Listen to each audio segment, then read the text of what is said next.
আসসালামু আলাইকুম ট্রেভার্স, নতুন আরও একটি তথ্যমূলক ভিডিওতে আপনাদের সবাইকে স্বাগতম। আশা করি সবাই ভালো আছেন। আজকে কথা বলবো হচ্ছে অ্যাপয়েন্টমেন্টের বিষয়ে। 2025-এরও কিছু আপডেট দেওয়ার চেষ্টা করব, তো সম্পূর্ণ ভিডিও দেখবেন, তাহলে আপনারা বিষয়গুলো বুঝতে পারবেন। কারণ অ্যাপয়েন্টমেন্টের যে ঝামেলাটা, সেটা আসলেই সমাধান হচ্ছে না বিধে মানুষ কনফিউজের ভিতরে যে আদৌ কি অ্যাপয়েন্টমেন্ট পাবো কি না। ও একদল বলে যে অ্যাপয়েন্টমেন্ট পাবো না, একদল বলে অ্যাপয়েন্টমেন্ট পাবো, কবে দিবে, নানান প্রশ্ন করে থাকেন। তো আমি চেষ্টা করব সেই বিষয়ে আপডেট দেওয়ার জন্য। সম্পূর্ণ ভিডিওতে শুধু অ্যাপয়েন্টমেন্টেরই আপডেট দেওয়ার চেষ্টা করব। তো ভিডিও শুরু করার আগে বলতে চাই, যারা আমার চ্যানেল নতুন, প্লিজ চ্যানেলটা সাবস্ক্রাইব করে দেবেন, আর যারা ইতিমধ্যে করেছেন তাদেরকে অসংখ্য ধন্যবাদ। তো বিষয় যেটা, সেটা হচ্ছে অ্যাপয়েন্টমেন্ট। একদল বলতেছেন আপু কবে অ্যাপয়েন্টমেন্ট দেবো, আর একদল বলতেছেন যে অ্যাপয়েন্টমেন্ট দিবে না। যারা বলতেছেন যে অ্যাপয়েন্টমেন্ট দিবে না, আসলে তারাই সঠিক। কারণ আগের সিস্টেমে এখন আর অ্যাপয়েন্টমেন্ট কেউ পাবে না। অ্যাপয়েন্টমেন্ট পাবে শুধুমাত্র তারাই যারা হচ্ছে ইটালিয়ান মালিকরা সাপোর্ট দিয়ে আসবে, অর্থাৎ প্রেপোটোরিয়াতে ফাইনাল করে আসবে, তাদেরকে অ্যাপয়েন্টমেন্ট দেওয়া হবে ডেকে ডেকে। আর অ্যাপয়েন্টমেন্ট পাওয়া মানে যে ভিসা পাওয়া, এটা তো অলরেডি সবাই জানে। এখন অ্যাপয়েন্টমেন্ট যেহেতু দিচ্ছে না, এখন হাজার হাজার যে অ্যাপয়েন্টমেন্ট ভুক্তভোগীরা আছে, তারা তো একটা আশা নিয়ে বসে আছে যে তাদেরও একটা ফয়সালা হবে। দেখেন, বিএফএস গ্লোবাল থেকে বলছে যে খুব শীঘ্রই একটা আপডেট দিবে, যে এই এত এত হাজার হাজার মানুষ যে অ্যাপয়েন্টমেন্টের জন্য অপেক্ষা করতেছে, তাদের একটা সিদ্ধান্ত দিবে। বিএফএস গ্লোবালের এক কর্মকর্তা বলছে যে খুব শীঘ্রই একটা আপডেট আসতে যাচ্ছে। হয়তো অ্যাপয়েন্টমেন্ট তারা নিবে যে এত তারিখ থেকে এত তারিখের ভিতরে অ্যাপয়েন্টমেন্ট দেওয়া হবে, আর না হলে তারা অন্য কোনো সিস্টেমের ভিতরে হইলেও তারা একটা সিদ্ধান্ত দিবে।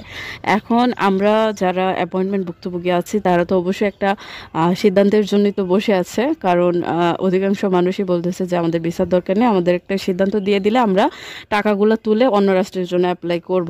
এখন দেখা গেছে অধিকাংশ মানুষের হাতে নলস্তা তো অরিজিনাল, কিন্তু মালিকের হচ্ছে সমস্যা। তো সেই সমস্যাগুলো সমাধান করার জন্য হচ্ছে প্রেপোটোরিয়াগুলো কাজ করতেছে। তবে এক এক জায়গার প্রেপোটোরিয়া এক এক সিস্টেমে কাজ করে থাকে। কোনো জায়গায় খুব দ্রুত কাজ করতেছে, কোনো জায়গায় খুবই স্লোভাবে কাজ করতেছে। এখানে আপনি দেশে বসে থেকে কিছুই করতে পারবেন না। যখন যার ফাইল হাতে আসতেছে তাকেই ভিসা দিতেছে। তো ভিসা যে হচ্ছে না এমন না, প্রতিদিনই ভিসা হচ্ছে। সপ্তাহে 2 দিন তো বন্ধই থাকে, আর সপ্তাহে যে 5 দিন, সেই 5 দিনে কিন্তু ভিসা হচ্ছে কম বেশি করে। প্রায় অনেকেরই ক্ষেত্রে দেখা যায় এক মালিকেরই 2-3 জনে ভিসা পাইছে। আবার ভিসার যারা পাচ্ছে তাদের বেশিরভাগই হচ্ছে 2023 সালের। তো যারা হচ্ছে অনেক বেশি কনফিডেন্স নিয়ে আছেন যে আমার সব কিছু ঠিক আছে, তাহলে আমি আপনাদেরকে বলবো আরও কিছু সময় অপেক্ষা করুন। যদি আপনার সব কিছু ঠিক থাকে, তাহলে আপনি অবশ্যই ভিসা পেয়ে যাবেন। আর ডালাভাবে অ্যাপয়েন্টমেন্ট আর কখনোই হবে না। অ্যাপয়েন্টমেন্ট নেওয়া যদি শুরু করে, তাহলে হচ্ছে অ্যাম্বাসি বলবে, তখনই অ্যাপয়েন্টমেন্ট নেবে। আর 2025-এর হিসাব তো আলাদাই, 2025-এর জন্য আলাদাভাবে অ্যাপয়েন্টমেন্টের সিস্টেম চালু করা হচ্ছে। এখন 2025-এর যেভাবে অ্যাপয়েন্টমেন্ট নিবে, এইভাবে যদি 2023 এবং 2024-এরও অ্যাপয়েন্টমেন্ট নিয়েই, আমিও যদি জানি না যে 2023 এবং 2024-এর এইভাবে অ্যাপয়েন্টমেন্ট নিবে কি না। যদি এই সিস্টেমে নেয়, 25-এর মতো যদি অ্যাপয়েন্টমেন্ট নেয়, তাহলে কিন্তু আপনাদের এমনিতেই একটা সুরাহা হয়ে যাবে। 2025-এ অ্যাপয়েন্টমেন্ট সিস্টেমটা একদমই নতুন। সিস্টেমটা সবারই পছন্দ হবে। আপনার যে নল্লস্তার নাম্বারটা দিয়ে যখন আপনি অ্যাপ্লাই করার চেষ্টা করবেন অ্যাপয়েন্টমেন্টের জন্য, তখনই কিন্তু এটা যাচাই হয়ে যাবে যে আপনার নলস্তাটা কি অরিজিনাল কিনা। যদি আপনার সব ডকুমেন্টস অরিজিনাল থাকে, তাহলেই কিন্তু আপনি ইমেল করতে পারবেন, না হলে কিন্তু ইমেল করতে পারবেন না বা আবেদনটা করতে পারবেন না এই অ্যাপয়েন্টমেন্টের জন্য। তো এইভাবে যদি সবার জন্য একটা সুরাহা করে দেয়, তাহলে আমি বলবো যে বিষয়টা আসলে খুবই আসলে সবার জন্য মঙ্গলজনক হবে। এখন আমি শুনেছি যে 2022-এরও নাকি এখনো মানুষ অপেক্ষমান ভিসার জন্য। তারা তো হচ্ছে অ্যাপয়েন্টমেন্ট পেয়ে কাগজ জমা দিয়েছিল বিএফএস গ্লোবালে, রিটার্ন পাসপোর্ট পেয়েছে, আর অনেকে নাকি এখনও অপেক্ষা করতেছে। বিষয়টা কতটুকু সত্য আমি আসলে জানি না, তবে আমি শুনেছি যে 2022-এরও নাকি মানুষ অপেক্ষমান ভিসার জন্য। তো একটাবার চিন্তা করেন, 2022-এরও মানুষ যদি অপেক্ষমান হয়, তাহলে তাদের অপেক্ষার প্রহরটা কত লম্বা। 2022 গেল, 23 গেল, 24 গিয়ে এখন 25 সাল চলতেছে।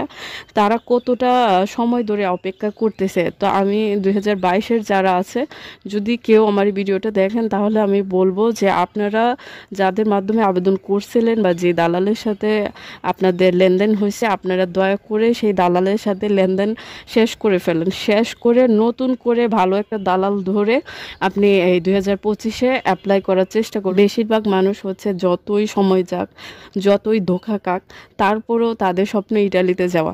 আর যারা এরকম স্বপ্ন বহন করতেছেন যে ইটালিতে যাবে, তাদেরকে আপনি যতভাবেই হচ্ছে দমানোর চেষ্টা করেন না কেন, তারা একটাই কথা বলে যে আমার স্বপ্ন ইটালিতে যাওয়ার, আমি শেষ পর্যন্ত দেখে ছাড়বো যে আমার ভাগ্যে কি আছে। তো এরকম ভাগ্য পরীক্ষা করার জন্য কিন্তু 2023 সাল থেকে মানুষ অপেক্ষা করতেছে যে শেষটা দেখে ছাড়বে।